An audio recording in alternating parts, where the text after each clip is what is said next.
now before our people can be stated free. It is, are the American people fit to govern themselves, to rule themselves, to control themselves? I believe they are. My opponents do not.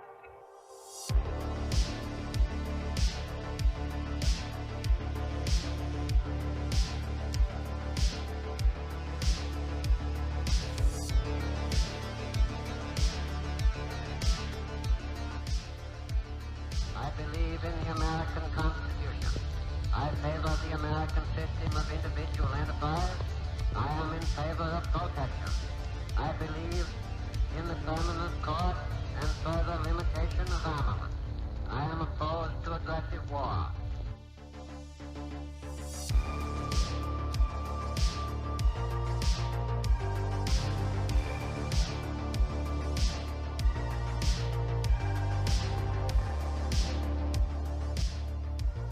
In the councils of government, we must guard against the acquisition of unwarranted influence, whether sought or unsought, by the military-industrial complex.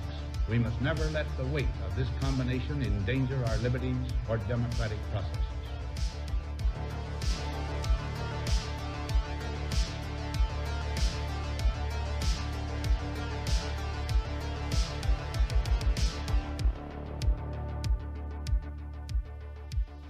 Whether we shape the future in the image of our hopes is ours is to determine by our actions and our choices. If we succeed, generations to come will say of us now living that we mastered our moment.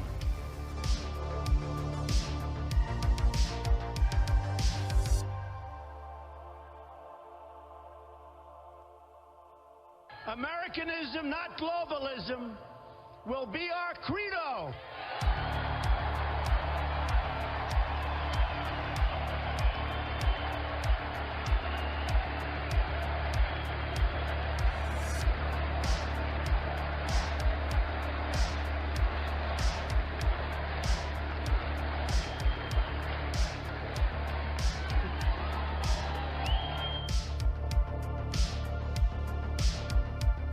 Leading the right out of the ashes. This is The Right Take.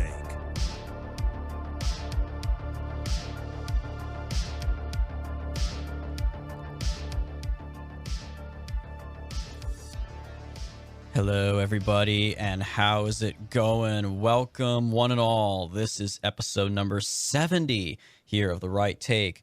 I am Eric Lendrum, here with my co-host Jacob Grandstaff. And we have got quite some interesting topics here on the agenda today for episode 70. We're going to be talking, of course, about that all-time, quintessential issue to the America First agenda, which is immigration. We're going to be talking, of course, about the bipartisan role that both parties play in screwing over the American worker and the American economy in the name of cheap labor. And again, that does go for the Republicans, the ones supported by the Chamber of Commerce, who only care about the GDP and nothing else. That is going to be the primary topic we're going to be getting to in a little bit here. But before we do that, I wanted to start off with a little something. And Jacob and I have already discussed this previously. Here on The Right Take, we every now and then tell, little personal anecdotes from time to time, stuff that's gone on in our lives, things we witnessed around DC or things we overhear in the back of an Uber or something like that, mostly for the purpose of tying it to a particular political topic or a trend or something as some kind of anecdotal but evidence nonetheless of something going on, or when we want to more further prove a point with regards to a particular topic that we are discussing.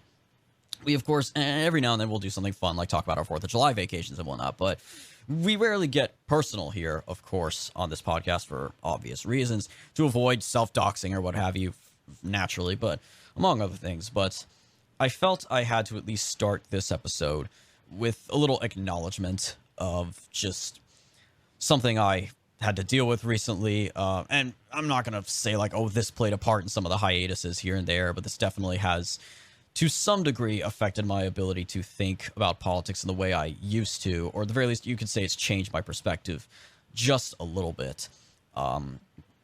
And there is a broader point I'm going to make with this, that over the weekend, I went back to my home state of California, over the weekend and a handful of additional days before and after to give myself a little bit of a buffer zone with traveling and whatnot, to go see my family back in the small town where I was born and raised. And it was for the purpose of attending my grandfather's funeral. That is my dad's dad, Charles Lendrum, who passed away the day before Memorial Day of this year. He was 96 years old. He was actually halfway on his to his 97th birthday, as a matter of fact. The head of our family, very much a lighthouse for our family, if you will, through the heaviest of storms and the thickest of fog. And I reflected on many things, of course, while I was back with family, going through his old house and going through all the pictures of him and the memories that were there. And something that occurred to me, of course, is that he absolutely lived a very, very American life, to say the least. He was, again, as I said, with his age, he was a member of the Greatest Generation. He saw a lot throughout his life. He served in the Navy in World War II. Well, technically the Coast Guard at the time, the U.S. Navy Coast Guard Reserves. That's back when they were one and the same, kind of like how the Air Force used to be part of the Army Air Force. And in fact, something I did bring back that I'm wearing right now are his old dog tags. He served in the Navy shortly after Pearl Harbor. He, of course, started a family, and he ran several businesses, several successful businesses. The American dream right there, right? Businesses that became fixtures of our hometown. And he saw a lot over his life, and he would always tell me stories of some of the historical events that he witnessed and remembered, most particularly like the 1968 election and all of the insanity there, the assassination of Bobby Kennedy. He always tells me, he always told me, he always insisted that if Bobby hadn't been shot, he would have been president that year. And I always like to say, well, imagine that timeline. That would have sucked for Richard Nixon, huh? Losing the presidency twice to two different Kennedys. He told me about the JFK assassination. He told me about plenty of other things that he remembered throughout his life. And it's true, it's been said, and I'll call back a little bit to a post I made on Gab quite a while ago. I don't post there too often, so it shouldn't be too hard to find if you scroll down my timeline. I did a little tribute post when Senator Bob Dole died. He was the nominee against Clinton in 1996. He was a longtime senator and the last nominee of any major party who served in World War II. And I said in that post something to the effect of that his passing does represent a monumental moment in terms of the inevitable and fast approaching end, as we know it, of the last remnants of the Greatest Generation, of which my grandfather was a member. And I like to think, of course, it's been said many, many times before that the Greatest Generation, they're called that for a reason. They stormed the beaches of Normandy, they fought the Nazis, they fought the Japanese, and they saved the world, as it were. They saved America, they saved the West, what have you. And then they subsequently left behind a safer, more secure, more prosperous America and world for us to deal with. Of course, we then had to deal with the Cold War for half a century, but we ultimately managed to win that. And theirs was a generation that, like many before it, all they wanted to do was leave behind a better world for us, to leave us behind, to leave us in a better situation than they were when they were coming of age. And I think the Greatest Generation certainly succeeded in that aspect. And we can always have these debates about which generation is the one that messed everything up. Was it the boomers? Was it Gen X? Is it going to be millennials? Are Gen Z going to be hopeless? And of course, I do think it is true, as cliche as it may be, it's true that certainly modern generations, millennials and Gen Z, cannot even begin to hold a candle to what the Greatest Generation accomplished in their youth. Think of how many young men stormed the beaches of Normandy when they were college-age men, if not younger. But as bad as things have gotten in America and the world, I don't believe in giving up completely. Because, of course, it's true that the world that the Greatest Generation built for us and left behind for us does not exist anymore. That it is very much gone, but I don't think that means we should give up fighting for the same things that they believed in and that they passed down onto us. And because I believe, of course, that those who become black pilled, those who just completely OD on black pills, they inevitably become nihilists. And as Friedrich Nietzsche and many others understood, nihilism is just the worst possible form of existence for a human being. When you believe nothing matters anymore and that nothing is worth fighting for, you might as well not exist. You have no reason to go on. You have no reason to live. And so I reject nihilism. I reject black pillism, as it were. I still believe, even as hopeless as things may be, as much as it looks like they may have already won and successfully deconstructed everything we knew and loved, the past still existed, and the past still is able to give us these things that we carry on to this day, whether it was the greatest generation or the founding fathers. They were able to do it at some point. And so I think we should always try our best to believe that we can live up to their expectations and their standards, and that we, when the time comes and the moment calls for greatness, we can strive to be that greatness. That even if what they left behind for us is barely recognizable today, that doesn't mean we shouldn't stop fighting for what it once was. People say, like, oh, should we still, fight for America, given that America is currently run by a globalist deep state that's going to push diversity quotas and anti-whiteness and transgenderism and all that on us? And I get that. I get that that's valid. But America wasn't always like that. Newsflash, right? We haven't always been this multicultural utopia that they're trying to push on us now. We were once that shining city on the hill, to quote President Reagan. We were once the hope of the free world. We were once absolutely the greatest nation in the world, and I think we still are. Certainly, you compare us to our competition, we still are, but it's all still worth fighting for the sake of those who came before us. So that is why we do this podcast. That is why we do what we do here on The Right Take. We talk about the things that matter and the issues you need to be made most aware of, but most importantly, we talk about the fights that need to be had so that we can hopefully begin to rebuild the world, the America that we knew as it once was. So I just wanted to say that and pay tribute and say, thank you for everything you did, Papa, as we all called him, and you will be sorely missed, as will everyone else in your great generation, in your greatest generation. Yeah, I'm sorry to hear that, Eric. You mentioned this last week. This was going on, and you mentioned that you hadn't put it on social media because you don't put this kind of stuff on social media. And this is one thing that I've often thought about. If I have a loved one pass away, all my grandparents passed away when I was, one of them passed away before I was born, and then the others passed away when I was very young. But I've often thought if I had an immediate family member pass away, I understand trying to keep that quiet, but I definitely appreciate you sharing the story of your grandfather. And it really was a special generation, that World War II generation. There are World War II veterans left because most of them already passed away a decade or more ago. I know when I was little, it just shows kind of how old we're getting ourselves. When I was little, you knew World War II veterans all the time. Like there were World War II veterans who lived down the street from where my family lived. So it's definitely something. It's definitely a generation that we should cherish with those that are still with us. So moving on to issues that can actually help us try to bring America back to where it once was, monetary policy.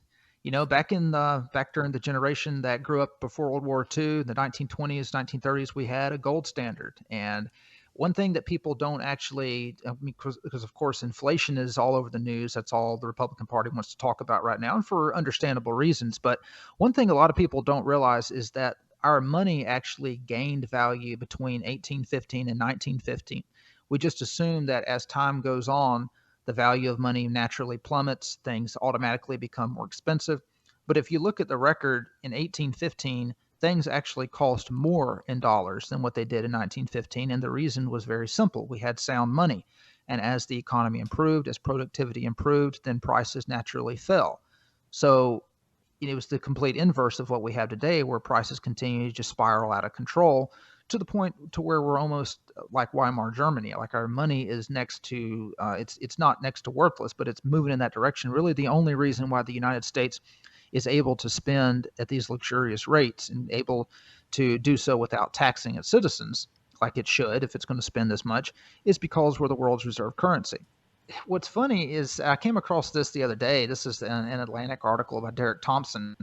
It's called The Everything is Weird Economy. And he's trying to figure out what the heck is going on with our economy? Some of the questions he asks actually are puzzling to someone who sees no problem with mass migration, who believes that America is a country of immigrants, who is really utopian in a sense, in that he believes that we can create a new Tower of Babel in the United States and invite every tribe and every language from around the world, and we just all hold hands and sing Kumbaya and unite around American capitalism. And one of the things that he's trying to point out is that nothing about the current economy makes any sense, when you compare it to past trends. He writes, the U.S. economy can't be this weird forever. That's what I keep telling myself anyway. Eventually, I think financial news will be boring again. Eventually, I pray the U.S. economy won't resemble some ever-morphing Rorschach blot. But after a year of shortages, a great resignation, talking about how people just were giving up on work, staying at home, not going to work, not finding new jobs, and rising inflation, I'm still waiting for the normalcy. Here are 3 questions that get to the heart of what makes this moment so strange. Answering them, or at least attempting to answer them, could help indicate where things go in the second half of the year. Number 1, if gas prices are plummeting, why is inflation rising? Number 2, if jobs are growing, why is the economy shrinking? And if prices are rising, why are wages falling? And number 3, if consumers are miserable, why is leisure spending on fire? And I've noticed, I've actually noticed this myself. Yes, gas prices, if you've driven much in the past month, you'd know that gas prices are actually going down. And for people who think that the president controls the gas prices, then of course their immediate knee-jerk reaction is going to be, oh, well, it's election season, so of course Biden is going to lower the gas prices.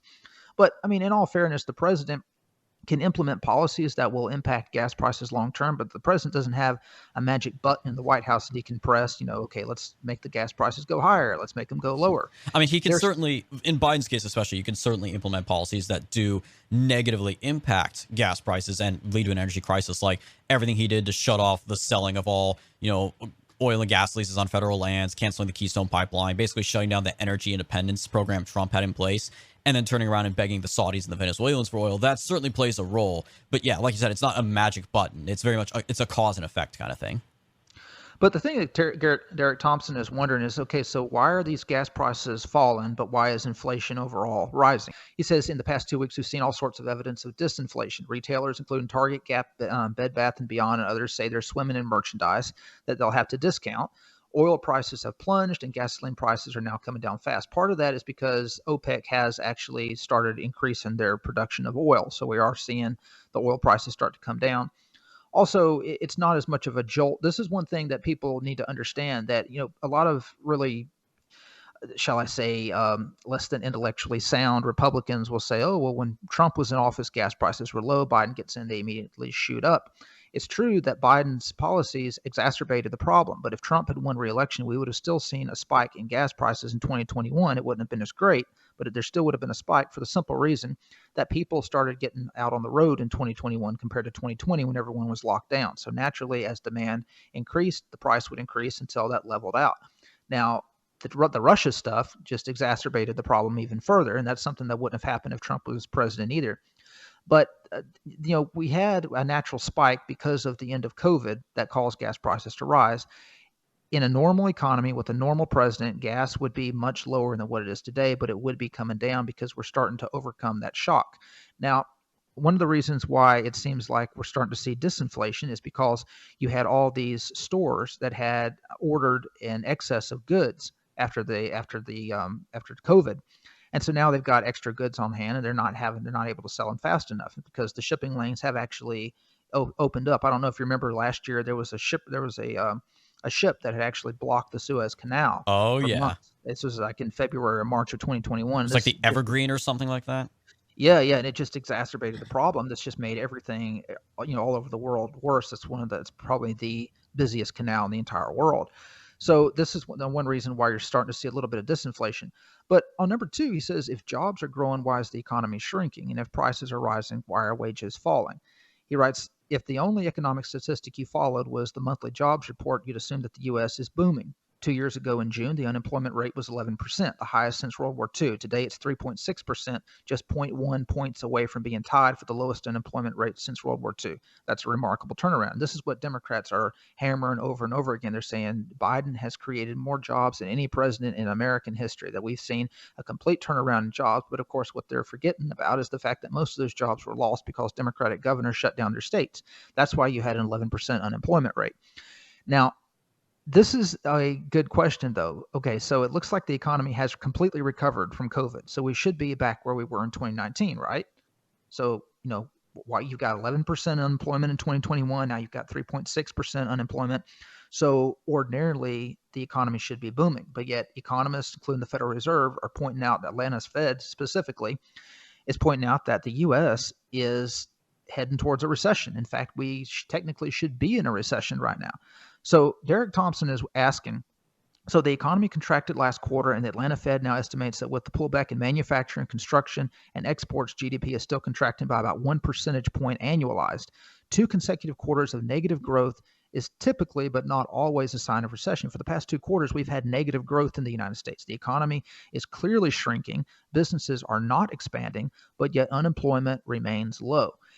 And this is one thing that you're not seeing Republicans take advantage of. There are some who are pointing this out, but you just don't see the GOP running with this narrative. And that is the reason why it looks like the economy is booming, if you just look at the jobs numbers, is because American workers are being replaced.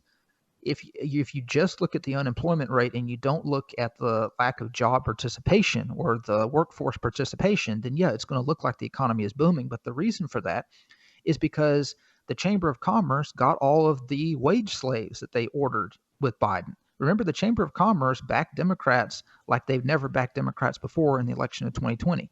They started pumping hundreds of millions of dollars into Democratic politicians.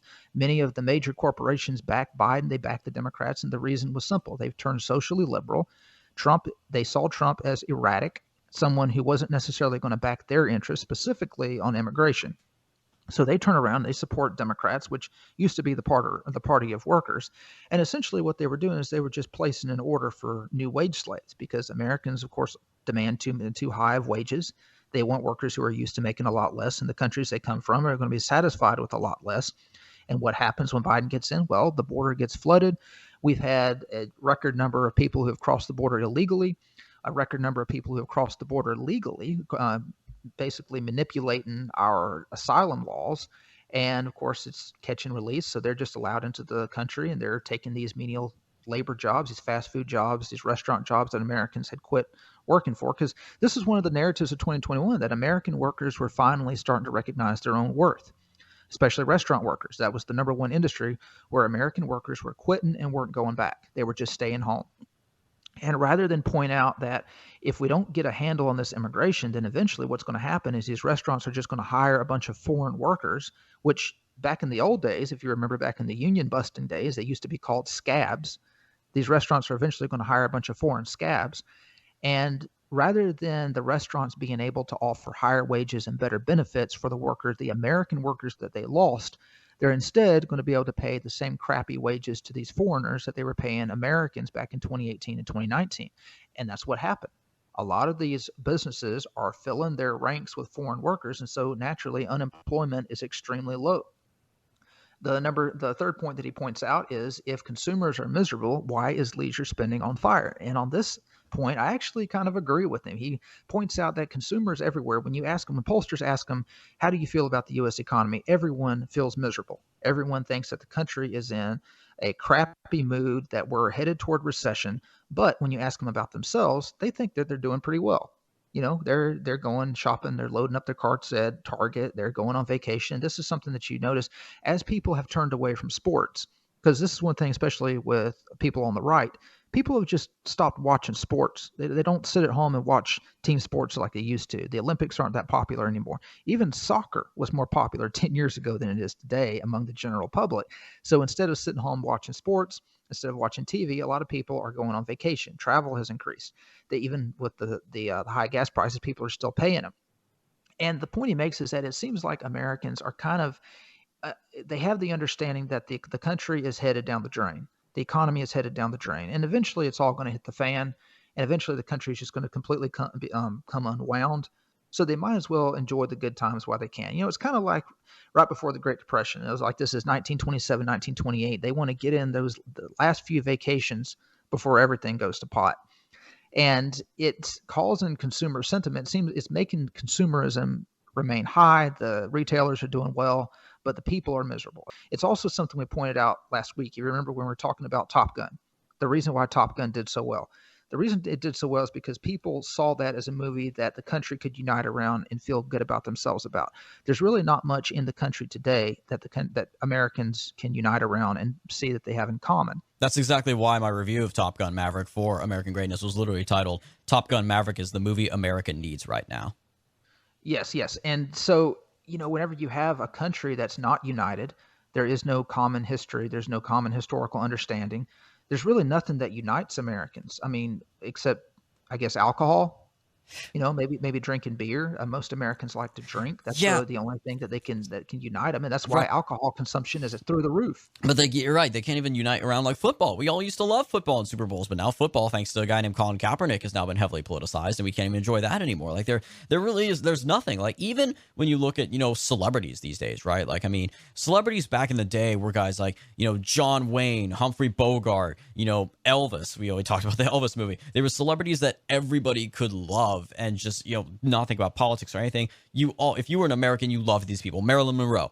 These days, who are our celebrities? It's actors from the Marvel movies, I guess, and I don't know, talk show hosts, late night comedians who are all just Democrat talking point spouting machines at this point. Like there's nothing in this country we can really unite around. There's no national heroes anymore. There's no national pastime. I mean, baseball.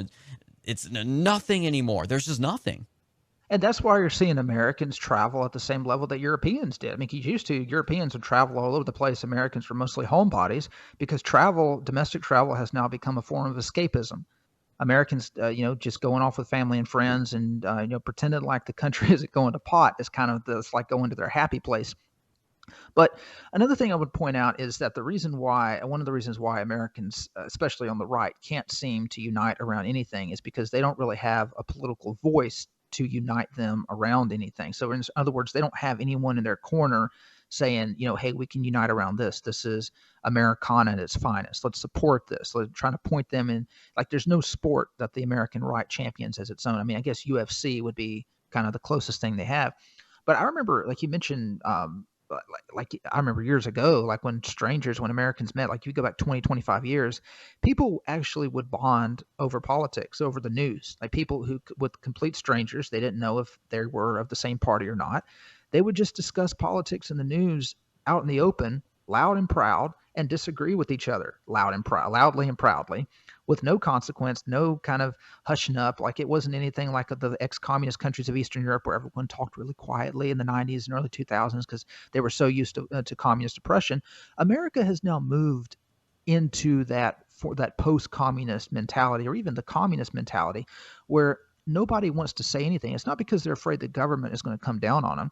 It's because A, it's too depressing to talk about the news and politics with their family and friends who agree with them, and B, it's too divisive to talk about it with complete strangers whom they don't know if they'll blow up or accuse them of being a bigot or racist or go after their job and contact their employer and make up lies about them. So this is one of the reasons why we don't really have anything at all in common to unite us. And one of the problems with the Republican Party is they think that economics will unite people. And this is, it's this idea that if you just get the economy rolling, if you just get the economy humming. This is one of my criticisms of Trump during the election of 2020, when people asked him in the debate, they asked him, what can you do to unite black people and white people? Like, what can you do to unite the country? Because everything was divisive in 2020. And he said, well, if we just get the economy humming back again, once people are making money and they're doing well, then everyone will get along. And that was true back in the days when we shared a common history, we shared common goals, we shared a common civilization. Yes, when people were doing poorly, they were competing for scarce jobs and scarce resources, and they were at each other's throats. Once the country was doing well, though, then there was a lot more harmony. The problem with that theory today is if you give people more money, they're more likely to go into their silos and spend that money on their own pet political causes, their own pet racial causes, And they're just going to disunite even more because now they figure, hey, I've got more money to spend on the political causes that I care about, not I have more money to spend on my family and friends, etc. And this is like Georgia, for instance, the election of, you got Stacey Abrams and Brian Kemp going each other's throats and, basically whites and blacks in Georgia being pitted against each other. Georgia is doing better than just about any state in the country. Georgia is one of the most prosperous states in the country. And this is one thing they were pointing out during that gubernatorial election was that it's actually the economic prosperity in Georgia that's driving all of this divisiveness because people now have more money and more leisure time to focus on things that don't revolve around economics. So the question is, how, as the Republican Party, we're not advocating just for the Republican Party. We are the right take. So we're advocating for the right take, even if that take it goes against what the Republican Party's take is.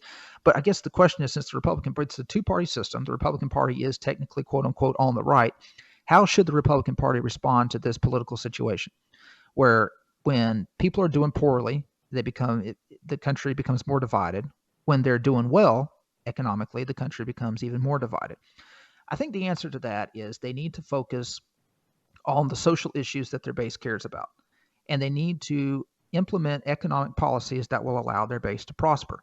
And this is what Democrats do. Did you hear about Biden's plan to declare an environmental emergency today? Like he's going to issue a slew of executive orders tomorrow, allegedly. Right. Yeah. A climate emergency in response to the fact that once again, there were talks to possibly revive Build Back Better for the 17th time. But Joe Manchin, for the 17th time, came down and said, sorry, no, I can't support A, raising taxes on the wealthy, and B, I can't support these climate revisions you guys are calling for. So at that point, the fact that those rumors, those reports are swirling that Biden's going to do that, to me, that shows that he knows he's never going to get Manchin on his side, and Build Back Better as a piece of legislation is dead. And this is basically going to be Biden's equivalent of what Obama did with DACA. Remember, he tried to pass the DREAM Act and failed. It could, even with Republican support, the Gang of Eight, it could not pass Congress. So Obama threw a hissy fit and decided, well, I'm just going to sign an executive order then. Biden's going to basically do the same thing here. So yeah, I had a friend call me and it sounded a little bit concerned about this. And the thing is, the president doesn't really have the constitutional authority like Hitler did whenever he declared. Remember, that was the way Hitler took power, is he declared national emergency when what was the Parliament building in there, the Reichstag fire. The Reichstag, yeah, the Reichstag was on fire and everything. The American president doesn't have that kind of authority in the Constitution to do that, but he can declare a national emergency during COVID or whatever. And the thing is, I told him, so all this is it's just an avenue for Biden to simply give money to his donors, redistribute money from wealthy Republicans to wealthy Democrats. That's kind of what the whole green climate agenda is all about. You have Republicans who are in oil and gas, and you have Democrats who are in clean energy and green energy. And the idea is you simply redistribute wealth from the wealthy Republican donors to the wealthy Democratic donors because, hey, the donors run this country. And if your big guns have more firepower than the wealthy and the billionaires on the other side, then you're actually going to do better in elections. Green energy really is just a giant racket if you look at it. I mean, you go all the way back to Obama with the Solyndra scandal. Remember when his government funneled millions of dollars into this, solar energy company that ended up being a complete failure, as an experimental thing for green energy. Same thing with the Paris Climate Accord. The Paris Climate Accord is all about raising hundreds of billions of dollars, even trillions of dollars, really, from all the member states and putting it all into one big fund. Where does all that money go? Who knows? But at the end of the day, that was about to be the single greatest heist in human history because all that money was going to go somewhere to a single entity. It's all about making money. It's, for all the projections about how big oil runs the world and big oil is all about making money, the green energy companies are just as bad as the oil companies. Oh yeah, absolutely. Every bit as bad. And that's why you see billionaires writing $60 million checks to super PACs. That's why you see it's not all ideological. A lot of it is ideological, but politics is run basically on it's two legs of a stool. You got the social aspect and you got the economic aspect. Ultimately, what they want to do is dominate the other side socially. Now, in order to dominate the other side socially and implement their view of the good life, their view of utopia or heaven on earth, they have to gain economic dominance.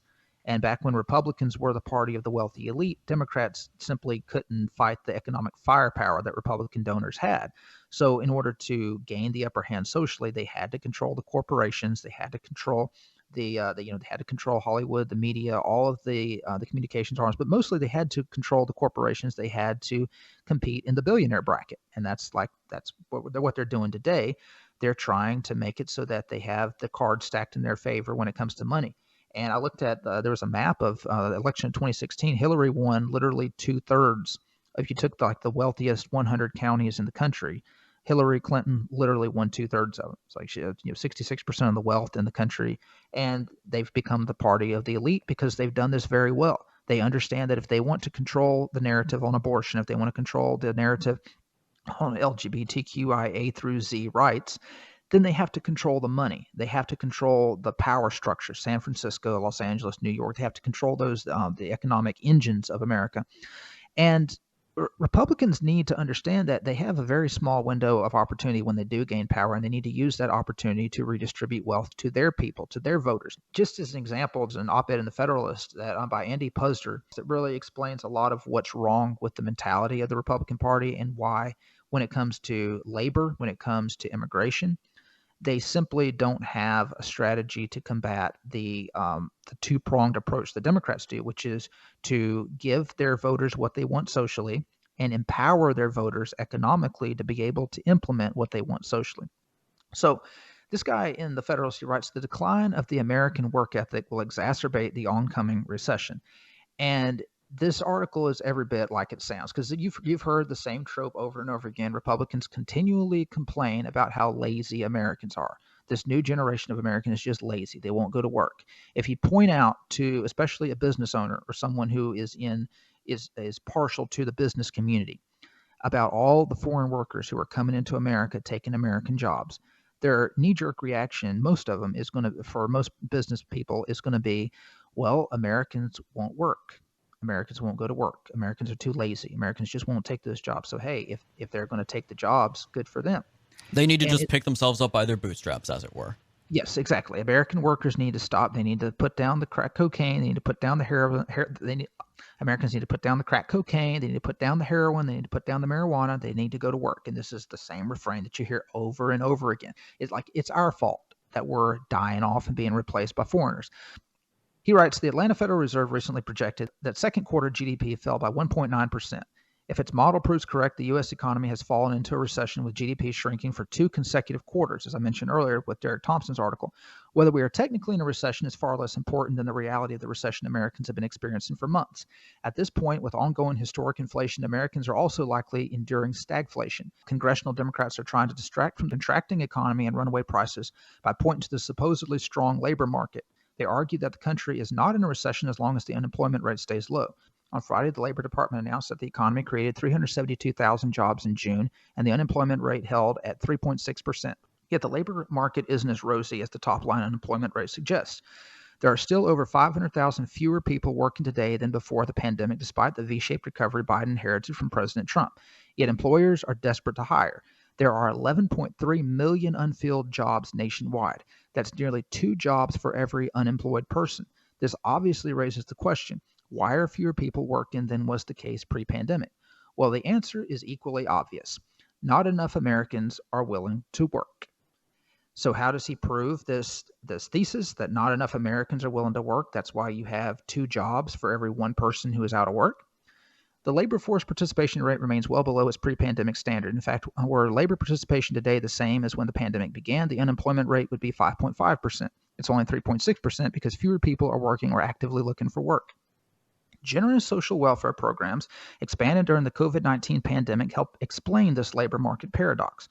During most of 2021, supplemental federal unemployment benefits and boosted child tax credits distributed monthly paid most entry-level workers more to stay home than return to work. A June 2021 study by economists at the Committee to Unleash Prosperity found that a family of 4 with 2 parents out of work earned around $72,000 in unemployment benefits, more than the national median household income.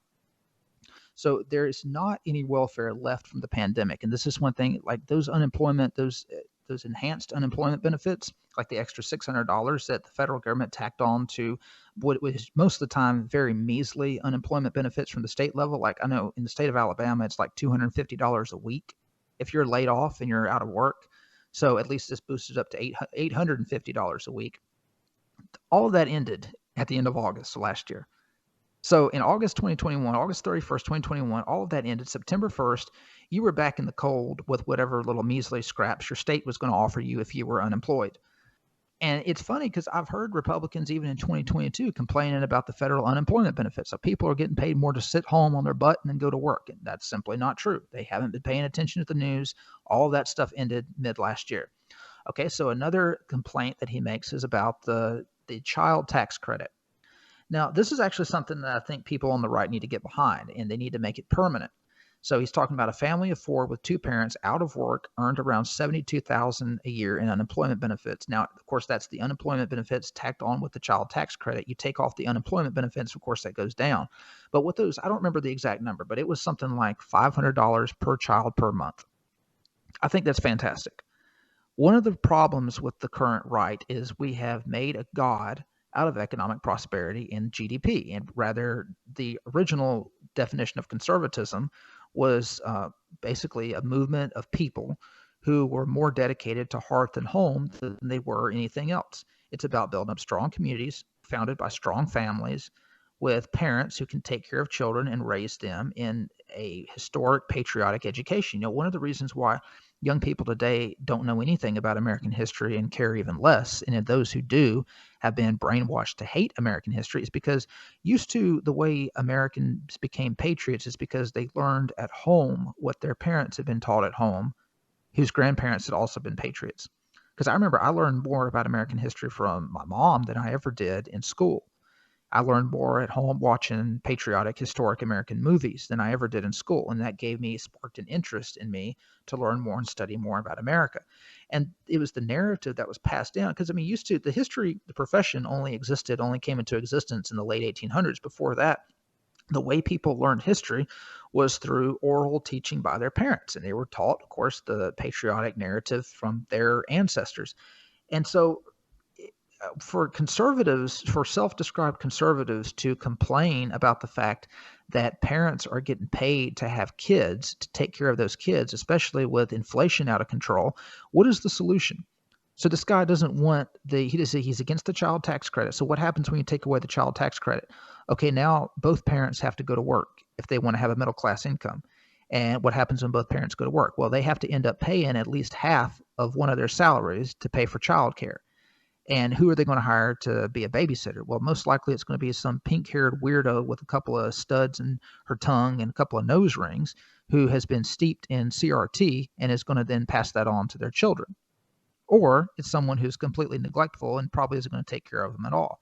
So you're going to outsource your parenting to a bunch of neurotic millennials who have been brainwashed because if you've ever met like actual American babysitters, a lot of them are college grads with master's degrees who simply can't find work.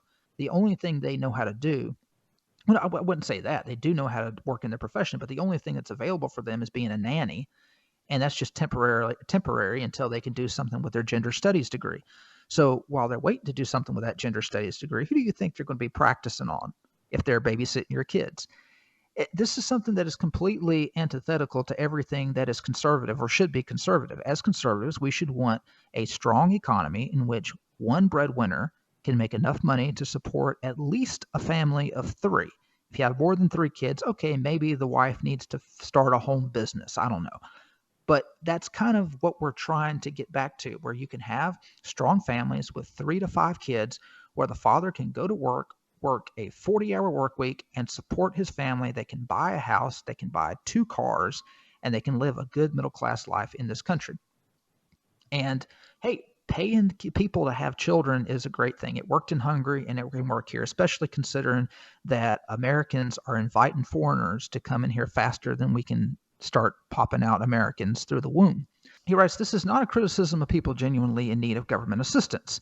And this is the typical conservative trope that, I'm against food stamps, but if people really need it, they should get it. I'm against Medicare. Oh, but if people really need help, they should get it. And what they basically want to do is completely cut down the social safety net to next to nothing so they can force these people to be completely reliant on their employers so their employers can offer rock bottom wages.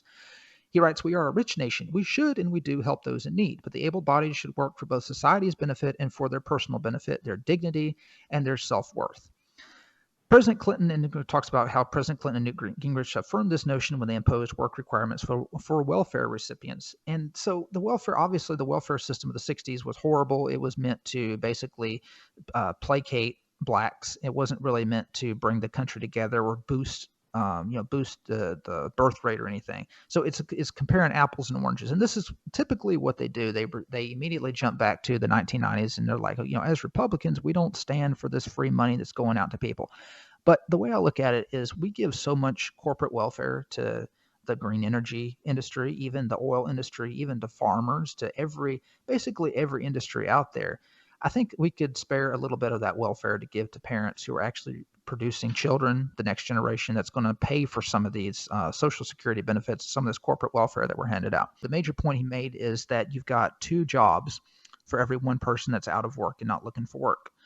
So, Eric, why do you think these employers, if they've got, let's say, what was the number that he gave on here? It's So he said there are 11.3 million unfilled jobs nationwide. That's nearly 2 jobs for every unemployed person. Eric, what do you think the reason, if all of these employers have all of these available jobs that they're just desperate to fill, what do you think the reason is that they can't attract any of these millions and millions of people who aren't applying for jobs? Could it possibly be because the people that you're talking about attracting that should be attracted, American citizens who want to work, can't compete with the lower wages that will be paid to the roughly 11 million illegals who are here currently? Say that that is correct, but let's say that I'm a business owner and I've got 50 job openings. I need to fill those jobs. Let's say, you could just basically say you're an airline, because you know how what's going on with the airlines. Like people can't get flights anywhere. Half their flights are being canceled. They're having to spend 3 nights of the week in the airport. And that is that's because of a shortage, by the way. Make no mistake. That actually happened to me. Side note here, just on that subject. That happened to me on my flight back from California. My original flight was delayed 3 times to the point that I was going to miss my original connection flight in Dallas. So then American Airlines, to their credit, did ultimately help me reschedule another flight to go to Phoenix, and then Phoenix to Washington, D.C. But they ultimately, the excuse they gave was like an email saying like, extreme weather conditions. And I'm looking outside. It is as clear as can be out of the city I was flying out of. I was flying out of Fresno, California. There's no way that weather was the reason for that plane being delayed. That's the excuse they're throwing out there because, they have a shortage of pilots. They have a shortage of air traffic controllers. They have a shortage of flight attendants. That is the real reason. Make no mistake, it's a human reason. So let's say that I'm a business, 50 job openings that need to be filled yesterday. And a bunch of Americans out there who are sitting on the street corners panhandling, who some of them have college degrees. I've got a lot of Americans who are just collecting unemployment, they're collecting disability, they're working fast food off on, and they're being driven into drugs. Why would I try to Americans when I know that the policy of the Democratic Party is to bring in as many poor laborers who are chomping at the bits to get in this country as fast as they can?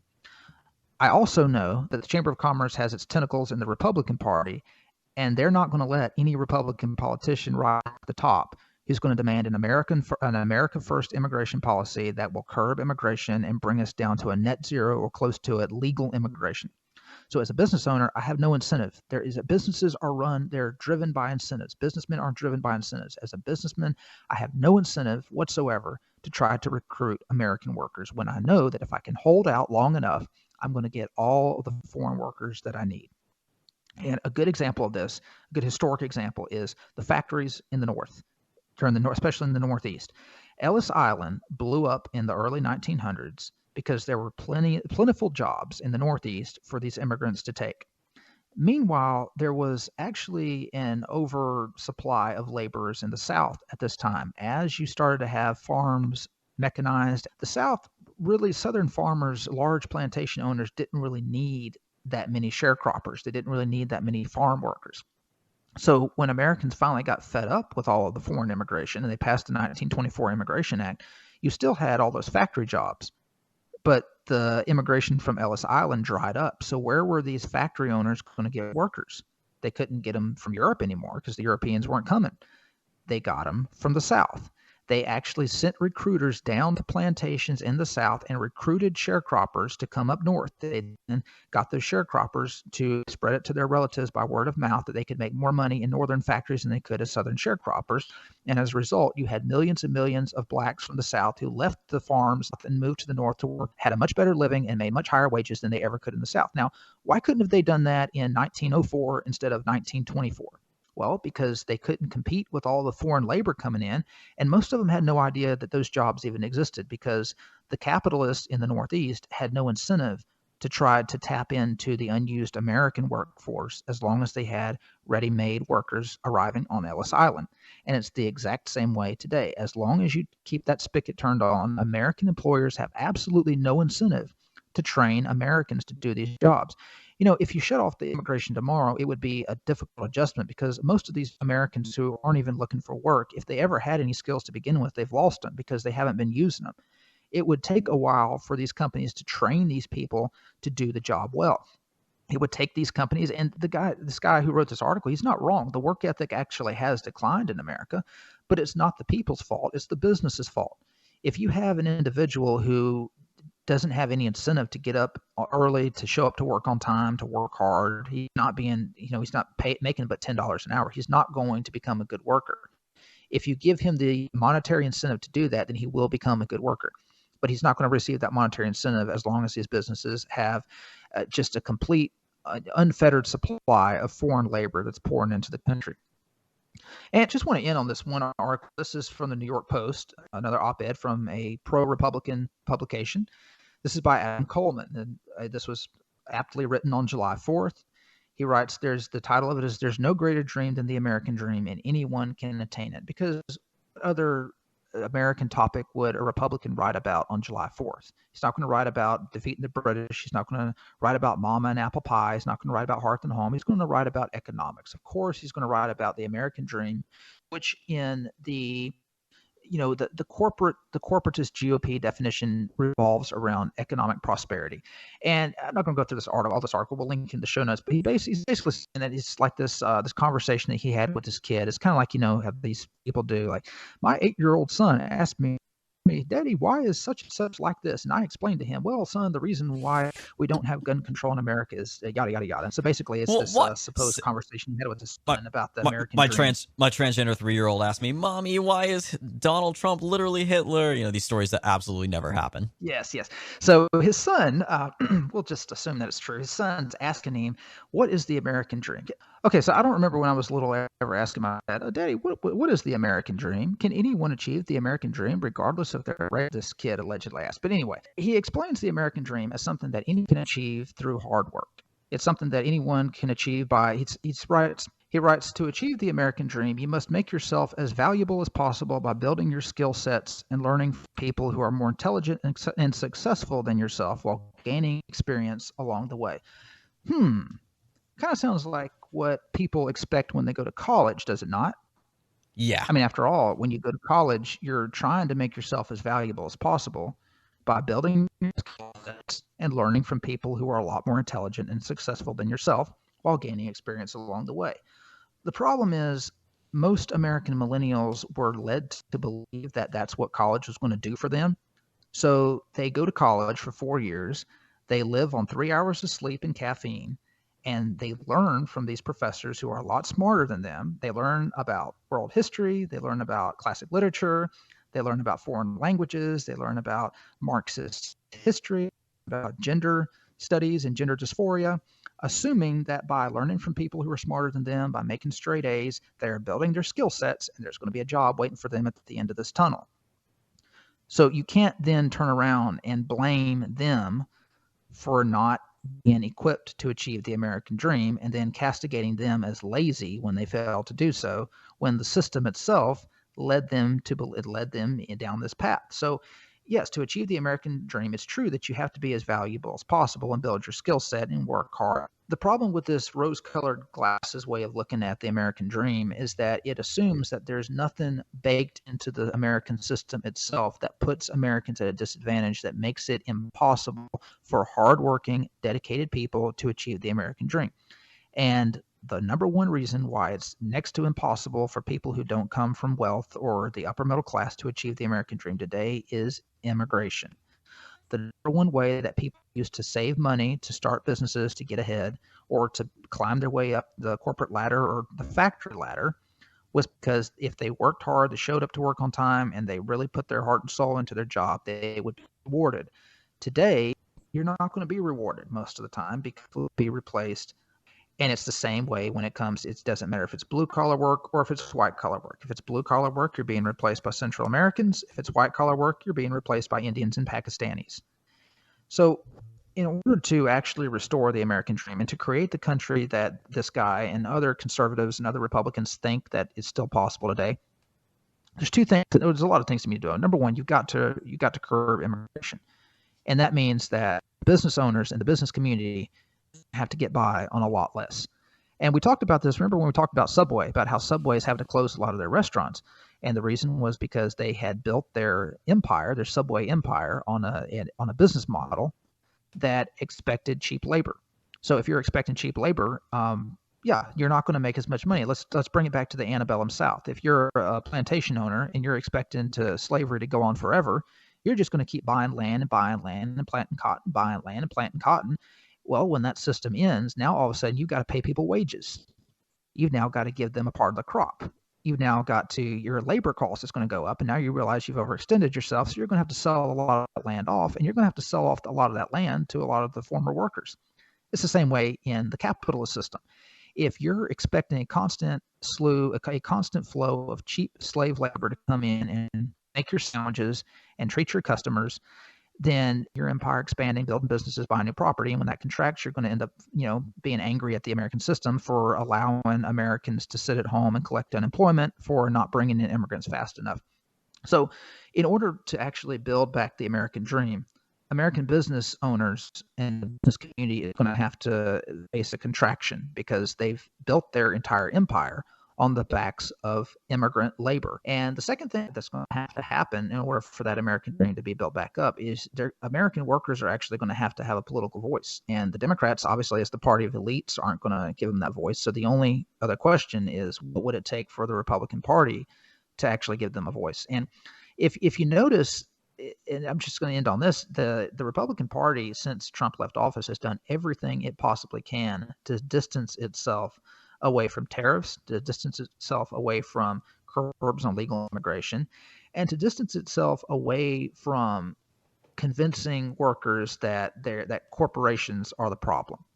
And it's done everything it can to convince. This goes from Fox News all the way down to talk show hosts, convincing even workers themselves that the reason why the economy is struggling is because people are just lazy. They're just lazy. They just want to sit home and collect welfare. They don't want to go to work. And as long as they can continue to create this myth that Americans are lazy, that's why immigrants are taking their jobs. Americans are lazy. That's why we've got inflation. Americans are lazy. That's why the economy isn't booming. As long as they can continue to spread that myth, then there's never going to be any political progress on the right in actually consolidating economic power, which would open the door for changing the country socially. And like you said, at the end of the day, Jacob, the biggest problem with all of this is the fact that this is something that is shared by both parties. You have Democrats who want to bring the illegals in because they want all the extra votes, and you have Republicans, Chamber of Commerce type GDP Republicans, who want to bring illegals in so that they can, boost the economy or whatever. Because, it doesn't matter who's in those jobs as long as those jobs are filled, and if they'll work for cheaper wages, then those employers are saving money, and then we're all happy. Like, at the end of the day, it is the uniparty, as it has been called. And this is a bipartisan problem and needs to be fundamentally dismantled from the inside out. And the best way to start that is to at least try to get one of those parties to institutionally turn on the subject of mass migration. And that was happening with the Republican Party. As you said, it started when Trump came along, and now that he's out of office, they're going to turn around and pretend that the Trump years never happened. They voted for the gun control bill. They voted for Biden's infrastructure bill. They're basically getting ready to cave completely on immigration. They want to just go back to the way things were, where they could pretend to be enemies in public and then turn around and privately agree with each other behind closed doors. So if we're going to have any hope of fixing this issue, you got to at least turn one party completely against that stance of letting as many illegals in as possible for economic reasons or whatever, and make them the anti-immigration party, make them the party of restrictionism, of immigration hawkishness. And Donald Trump was the only one who came even close to getting that done. Again, the party mostly resisted him, but he still did more to shift public opinion on immigration than anybody in the last 50 years, maybe. I mean, when was the last time immigration was a major political issue ever, compared to things like taxes or wars and whatnot? So hopefully we can see the change in these year's midterms, with, again, lots of pro-Trump, MAGA Republicans, anti-immigration people running for office, again, J.D. Vance and Blake Masters and others. And then certainly if Trump does run again, which I think he will in 24, and manages to win the presidency a second time, we can get back to finishing what he started. Build the wall, all that good stuff, and keep them out. Lock the door to America because we are full and we need to focus on taking care of our people first. And that starts by giving American jobs to Americans. And that is all the time we have left here on this episode of The Right Take, episode number 70. Once again, thank you guys so much for sticking with us through these milestones we've been through so far. We are closing in on a huge milestone with our 100th episode. It'll be here before you guys even know it. But as always, be sure to follow us for all of our latest content at our website, righttakepodcast.com. The full list of podcast platforms and social media websites where we are available, righttakepodcast.com/subscribe. And as always, if ever you guys are feeling oh so generous and want to support the show, righttakepodcast.com/support. We'll talk to you next week, guys.